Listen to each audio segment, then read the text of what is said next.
I've got a real wall breaker of a paper to share with you. We're looking at some book sample material from SC Sayles. It's called Beyond the Veil of Flesh. Just the subtitle alone is pretty wild. A metaphysical journey into spirit, soul, and the higher dimensions. Quite a mouthful. But what is this book actually about? Why should you, as a listener, care? Let's get into that. So the core question Sayles addresses is deceptively simple. What is the true nature of human existence? Are we just physical bodies, or is there a spiritual, even dimensional aspect to who and what we are? The big deal, according to Sayles, is that many people, and hey, maybe even most of the modern world, now assume materialism is king. He argues this worldview where only physical things matter leaves us blind to what's real about ourselves and about reality itself. It's a little heavy, right? But why does this matter?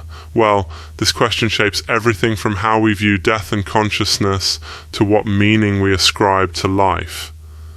I mean, think about it for a second. If we're just chemical activity in a piece of meat called a brain, it kind of puts a cap on what hope or purpose can mean. But if there's more, if the spiritual and maybe even higher dimensions are real, wow, that opens up a lot of possibilities and also a lot of confusion if we're honest. So what are the big arguments and findings in Sayles' work? First, let's highlight his main claim. Humanity is not only biological, but inherently spiritual. Our soul, as he puts it, is severed from its true environment. In his view, tradition, especially Christian theology, validates this. Sayles draws on a lot of Reformed theology and classical philosophy to argue that beneath material existence, there's a hidden reality, call it the realm of the soul, that we're out of touch with because, supposedly, our spiritual senses are dull. Kind of like, okay, imagine having eyes that, for some reason, only see in black and white and being shocked to find out colour is a thing. Maybe it's a bit like that. One of his methods is to weave together metaphysics, philosophical reasoning, and biblical references. He even goes into dimensional theory, a little sci-fi sounding, but don't let the term scare you. He kind of pictures reality as layered, almost like levels in a video game or, I guess a layered cake.